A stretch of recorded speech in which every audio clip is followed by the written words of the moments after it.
Hello, and welcome to these conversations about French cinema. My name is Richard Peña, and I'm a professor of film and media studies at Columbia University, and I have the pleasure and honor of being part of this conversation. And I'd like to welcome very much our guest today, Eva Husson.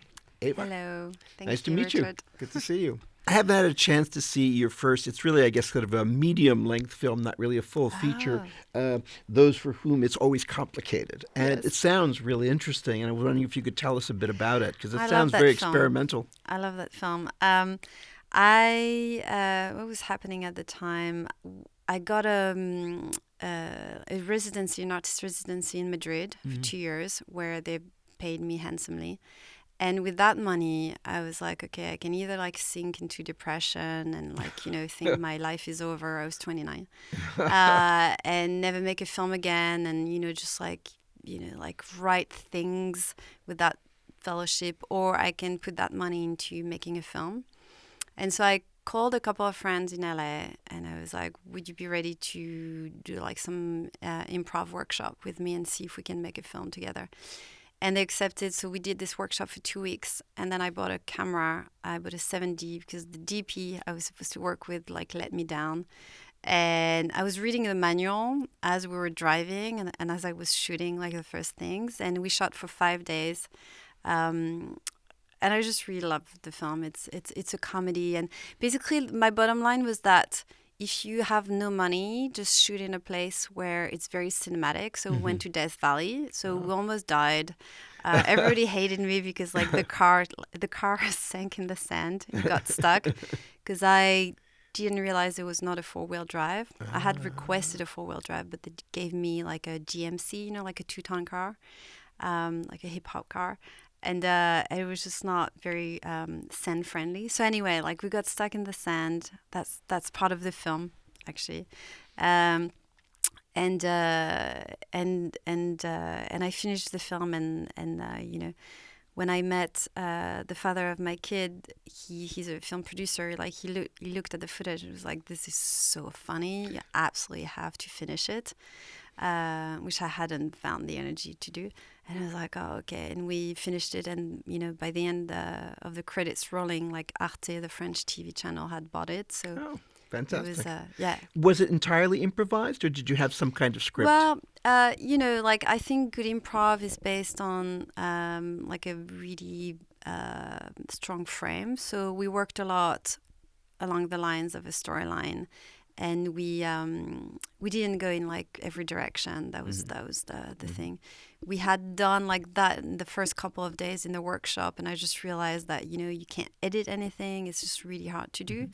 But if you have a straight line, and also I had very so it was me, 3 actors, an assistant who was doing everything, and the sound person. So it was a very small crew.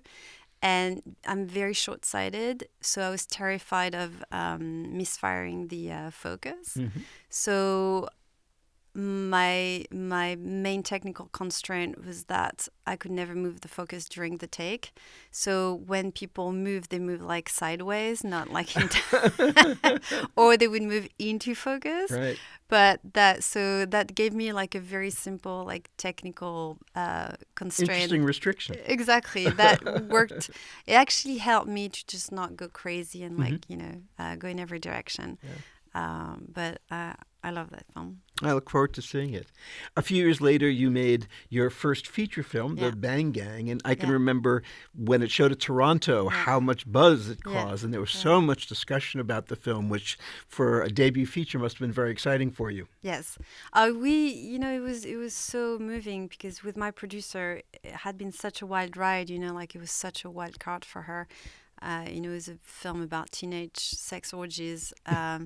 We just had no idea how it would be received, and I have this very singular aesthetic, so it was just completely unknown territory. And when we got the first reviews, I remember it was at breakfast at the hotel, and we just started crying because she told me, she was like, you could not hope for a better reception. Like, this is it. The doors are opening and everything. But that's always tricky with the critics, because I have been through a few situations where the audience response has been wonderful, and then the reviews come out and you're going, did they see the same Yeah, I film? had that But after. glad it didn't happen this time. Yeah, I had that on my second feature. But I'm wondering, it mentions in one of the opening titles that it's based on a true story or true events. What were those events, and how did they make their way into the film? 1999, Rockdale County. There's a syphilis outbreak, and I was in Puerto Rico at that time, and I just remember seeing that on the news, and I was like, what the fuck? I was like, like, what happened? Yeah. And I really like systems. I like studying systems. I like to understand. Like, I'm very passionate about cinema as a way to study our society, like, and what we can say about it. I think, storytelling is a great way to look at the world and make sense of what's very hard to make sense of when you just watch the news. And so it kind of stuck with me. And when my first feature film project collapsed, I was like, well, if you make just one other film ever, like, you have to make it count, and you have to be passionate about it, and you have to be able to live with, like, the highs and lows for, like, years and years, because what had been really hard with the first one was that I was not completely convinced by it myself. And so when it collapsed, it's like, you're in the rut and you can't even stand by it, like, it's really, really tricky. And that has been my rule since then, and it just makes failures, which are necessary in life, they're part of life, much more digestible, and you can sort of, like, serve them in a less harsh way.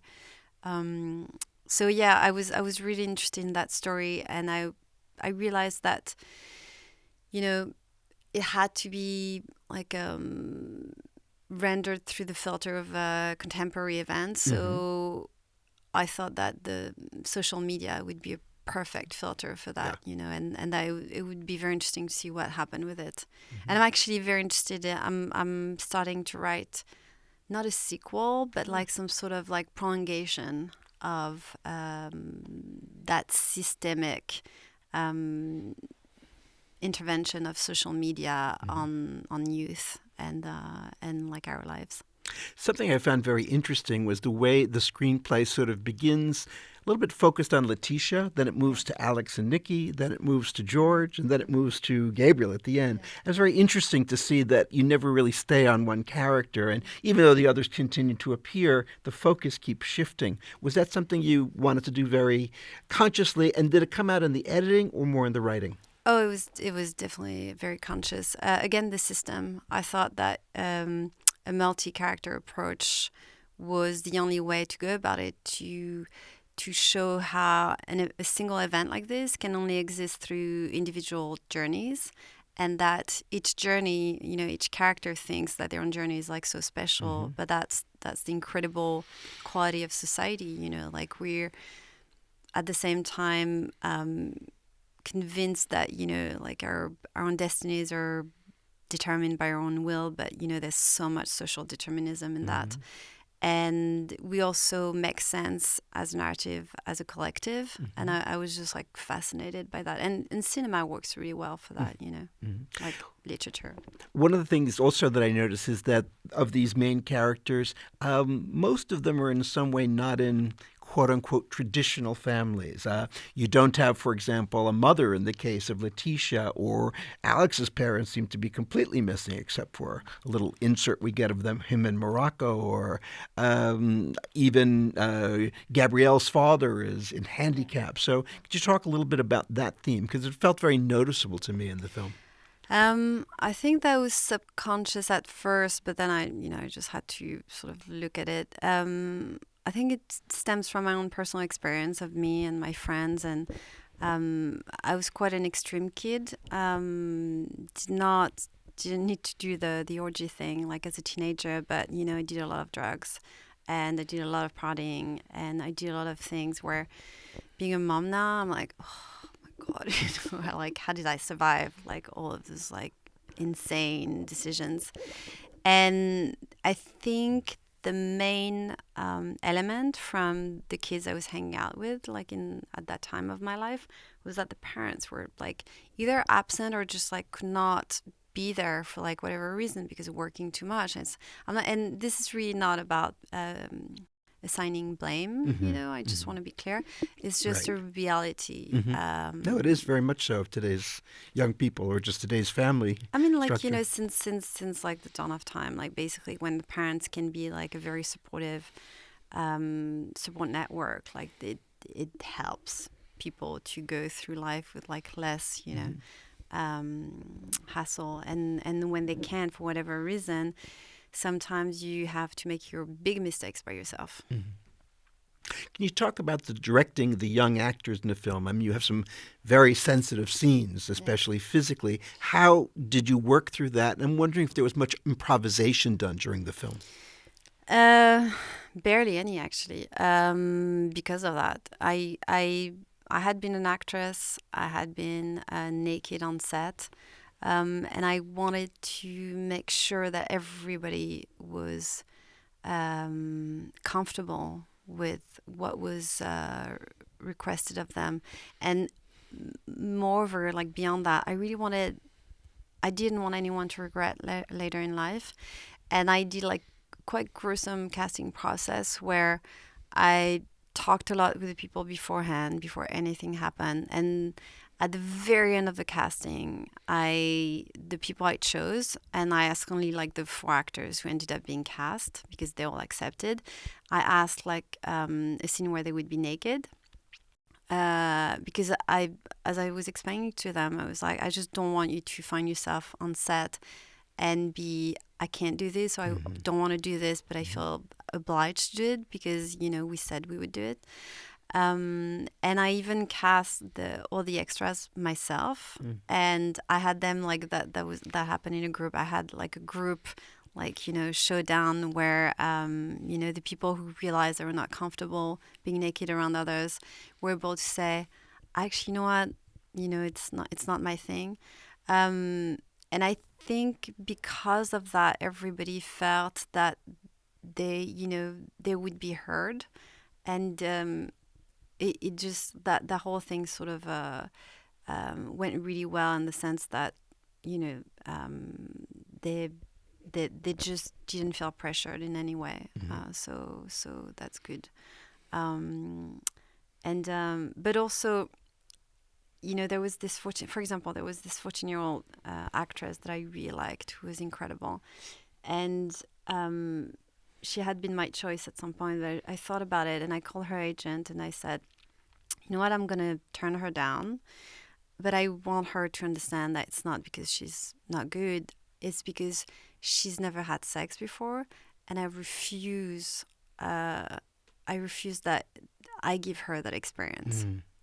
She's got to go through it by herself, for herself, and it should not be like cinema, who like, she shouldn't have her first kiss on camera and like her first like sexual interaction. It's just wrong. And the agent was really surprised. Was like literally, it's never happened to me that a director, and I was like, well, but I'm a woman. Like, how many, female directors have you worked with before, on such scenes? Because it's not long ago, it's 7 years ago, but, like things have changed a lot in 7 years. So the film has a very aggressive camera style. The camera moves a lot. It's very dynamic. Can you talk about working with your cinematographer and how you came up with the visual plan for the film? The collaboration with Mathias Troelstrup, who's Danish, was really incredible. He protected me a lot.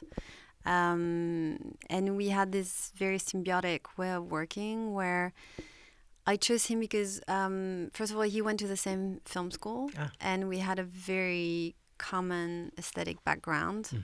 We knew, we liked a lot of the same things, and that was a great shorthand in terms of conversations. And then he trusted me a lot, and he gave a lot of his person, and that was sort of a very special and and incredible relationship on set. And he came from the documentary. And he he had worked 10 years like in Asia and Africa, and he was very good at being very reactive to the actors. And I think it's a little bit like when actors are good listeners, a cameraman, a great cameraman for me, needs to listen to the body language of the actors and sort of anticipate a little bit, what they're going to do. And I actually realized on a project afterwards, like how amazing it had been. I mean, I knew it, but when you work with somebody who doesn't understand that, it's really tough because you can't teach that. It's very instinctive. Let's move on to your second film, Girls in the Sun. What was the inspiration for that? Obviously, stories about what was going on in Afghanistan or Syria and Iraq were in the news, but was there a particular incident that you read or an article that you read that inspired you? It's Girls of the Sun, because that's the name of the squad, and it's based on testimonies that I went and got in Iraq. It's about the Yazidi community in northern Iraq, in Kurdistan, and more specifically the women, and how they got kidnapped and enslaved as sexual slaves by ISIS. And what triggered the desire to make a film about that was that some of them got together and decided they didn't want to be victims, and they wanted to gain some dignity back by becoming fighters, and they helped take back the village that they came from. And I was very moved by that determination. The reality of it, like the true story, is not as cinematic in a way as the film, in the sense that it's still very much a patriarchal society, so they're not completely entitled to fight in that specific village. But because there are so many Kurdish fighters who are female fighters, it's sort of meshed like the bigger story with like female fighters in Syria, northern Iraq, and that specific battalion. So I went to Iraq with my producer during the war. We interviewed survivors. We went all over, and it was a very intense process. When I came back, I just realized the war reporter is a profession that I just don't want to do. Hard to imagine to just witness what they have to witness. I'm a sponge, which is why I make movies. And when I came back, I had like skin rashes, could not sleep anymore. Some of the stuff that I heard was so atrocious that I could not even put it in the movie, just by fear of breaking, the fiction pact with the audience, because it was just like so much that as Westerners, I think we've been removed from those very harsh tales, and so that it's just to say, like, it was insanely bad. I know you had a co-screenwriter on the film, but I'm wondering if you had advice or whatever from some of the actual women themselves in terms of the creation of the screenplay. Jacques was a consultant on the screenplay. He was great on structure, and like to help me reshape a few things. And then there was this young woman called Zania Kyol, who's a Kurdish filmmaker, who I consulted a couple of times because I just wanted to make sure that I wanted to stay away from, white Westerner privileges and like the gaze. I wanted to make sure that, as a Kurdish person, they would be comfortable with the story, and that it just felt that it reflected their values. And, I did a lot of research in terms of like, cultural values. And I made sure like all the actors were Kurdish, playing Kurdish, so that they could tell me on set, what was okay, what was not okay, because I had no pretension to know those things. And, like, I'm very proud of the fact that when I meet Kurdish people, they always thank me and tell me that it's a very important film for them. There is like a small fringe that's not happy with the film, but they're very radical, and that's considering the conflict and the nature of the relationships between the Kurds themselves and like the different factions. It's very understandable and quite logical, but like beyond that, I just really tried my best to just give it the respect it deserved, like the subject matter. Talk about staging some of the battle scenes. I mean, you almost have to become a general yourself in order to mask the number of people and locations and whatever that you have in some of your scenes. Can you talk about that? Yeah, the main difference being I'm not leading anyone to death, and that's, I mean, hopefully, which is a good thing.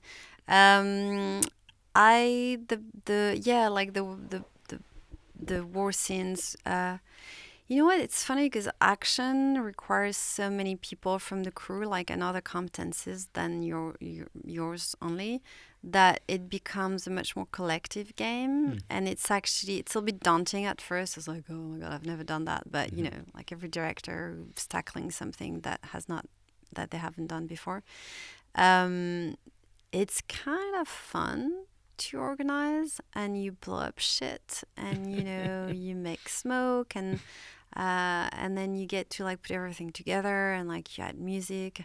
I have to say that I find an emotional scene 10 times harder than a war scene or an action scene, because action, like, you've got a direction that's very specific and precise, and also my thing was that I get bored very easily in action films, and most of the time it's when there is no specific POV point of view. And so what I tried to was like, okay, I want it to be very relatable, and I want the point of view to be like linked to the main character or another character, but in a very clear way. So you don't see everything, and you don't need to see everything, so you don't need to shoot everything. So in the edit, it ends up being like fairly logical the way you edit it. Whereas in an emotional scene, you're looking for like an eyelid that bats one way, and then like a flutter on the cheek, and you're sort of searching for like the big meaning of things on a face. It's a different process. So talk about your transition to your next film after that. Well, Liz came to me with a script written by Alice Birch, who wrote the TV series Normal People also. And so you had not known the novella before that? No, okay. No, I was not aware. I mean, I knew Graham Swift as an author, but I hadn't read that one. And it was quite lovely in the sense that when I read the novella first, and it really cracked me open, like it just opened like some sort of frequency of emotions that I just needed to explore. Because the little backstory is that in addition to the reception in Cannes, my father passed away 2 days before the screening, and was buried the day before the ceremony, like the final ceremony, the award ceremony, sorry. So that added a level of insane grief to the whole experience. So I had to grieve twice. I had to grieve the film and my own father. And the script, the novel Mothering Sunday, is about loss and grief and collective grief. And I felt that I could connect to that. And there's a lot of there's a big exploration of what it means to be a writer also, and sexuality. And I told Liz, I was like, look, there's sex, there's loss, there's writing, like, there's no one else better than me to make this film. You've got to give it to me. No, I actually think for me that's one of the most powerful parts of the film. It's really something that it's interesting you didn't know the novel, because I think, well, it must be the screenplay that brings it over too, that sense of loss that pervades the film, that even though it's not a film about World War I or a story about World War I, it very much is. It's about the aftermath and how the war hangs over everyone and everything. Yeah, sorry. Can you talk about working in a story in which you have to film different time frames and sort of make them coalesce or work with each other? Well, first I'd like to specify that we shot it between lockdowns, between the first and the second lockdown in England. So that we started in September and we finished November 5th, which we finished at 6 p.m. and I think at 8 p.m. the lockdown was starting again. Wow. Yeah, it was insane. And that I can definitely see like that it really completely infuses the film when I watch it now, because everybody was like trying to like, you know, sort of keep calm and keep going, you know, as the Brits do. But the reality was that we're all very disturbed, and we did not know how to process emotionally. I mean, we still don't really know how to process this whole thing. But like the shock was immense, and like the rhythm of the film is very, there's this sense of loss that sort of like unites the whole film. And so I think that for a lot of actors, it helped them to gain access to like a very authentic sense of grief that, you know, you could see it on set, that, you know, like the atmosphere was you know, like sort of joyful when we could, but like most of the time was just very studious and very focused. So that helped a lot. And I think my editor and I, we had a hard time finding the film again. Like the script was very tight, but then some things that work on the page just don't work on the screen. That's just like the nature of the game. And so it took us about 7 months, you know, to just like go around and around. And also, especially in a film like this, I need to know that I've explored every avenue and that we've tried to decompose and like recompose the film in many different ways. So that was the first like, you know, way to answer your question is that, you know, like we worked a lot just to make it happen and to make it fluid. And the second part is my composer and I worked a lot on making the music, the unifying factor. And that was very, very tough too. My composer is Morgan Kibbe. I've known her for about 20 years now. I worked with her at AFI in LA, and, you know, she made my first, my second, my third feature film. And so we have a shorthand that is really extraordinary in the sense that we allow each other to fail. But on this one, it was just not easy in the sense that I kept on reworking the structure. And so she was trying to deliver me stuff as I was going along. But at some point she was like, look, you got to find the structure now. Because I can't, every time we change, you know, like the length of the piece or like the meaning of the piece. So it was you know, it was not an easy journey. But I think she really made the movie sort of coagulate and like, you know, come together. And when we did the final music, we did it in 3 weeks, which is honestly not really human for a composer. That means that she would have like 14, 15-hour days, which is really tough hard, when you do creative work. But she was a trooper. She was a champion, and she when we cracked the code finally, it just made so much sense, and the movie was so much more emotional, and like it just took you by the guts in a way that it didn't before. Can you talk about working with Odessa Young? She gives a really wonderful performance. How did you work together with her to achieve that? I think my main feat when I work with actors is to cast them, in the sense that I think that, you know, if you find the right actor for the right role, it's you just have to nudge them, and sometimes you have to help them, because sometimes, you know, like for whatever reason, you know, it might be a bad day, it might be like, you know, like a light setting that takes too long, that takes them out of the mood. They need support, so when they need that, like, I'm there for them. But Odessa is extremely professional. She started really young. She had that core that I needed for the role, which was she was both extremely strong and and centered and vulnerable at the same time, and that made her an incredible pleasure to work with. And she's also stubborn, which I kind of enjoy with actors and actresses, because I want to be pushed in my corner. I want the actors to be like, I'm not sure this is exactly the right thing to do. And she would do that from time to time, but it was really cute, because most of the time when she said it, I was like, you're completely right, because I was thinking about that, and now you're sort of like confirming that is the right instinct. So it was a joyful process. Can you talk about the very beautiful lovemaking scene between Odessa and Josh O'Connor, is it? Josh O'Connor. Well, I have to hand it to them. It was really tough, in the sense that, it was COVID. So we're not completely comfortable in terms of like getting close to one another. And, you had people with masks on set.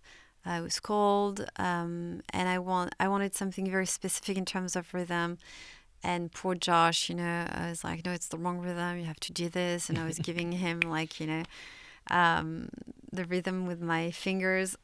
So they were just really good sports. But I do not particularly enjoy directing sex scenes, because it's very awkward for everybody, and I don't know, I think they're necessary for my filmmaking, because I think sex gives an insight into the emotional journey of a character. And I think that's important, but I think it's a bit tricky. And I think, with like the whole conversation at the moment, it makes it very raw, like the whole process. So. After 3 such different films, what are your plans for the future? I have two projects at the moment. One of them is a fairy tale, a musical. And that project is the idea. I'm working on that with Didar, the producer of my first 2 films. And the idea is that it's supposed to be about fun, having fun on set, and like just giving joy to people. I'm just coming off 2 very tragic films, and I just need a little bit of levity. And, the world situation like sort of like pushes me in that direction. But I'm also very interested in talking about the contemporary world. So I'm also working on a project with someone that is some sort of sequel to Bang Gang, and like the reflection around social media and like the extremes it gives us. Well, we have a lot to look forward to. Thank you so much. Thank you so much, Eva, for coming on. Thank you. And thank you very much for watching. Join us again for these conversations on French cinema.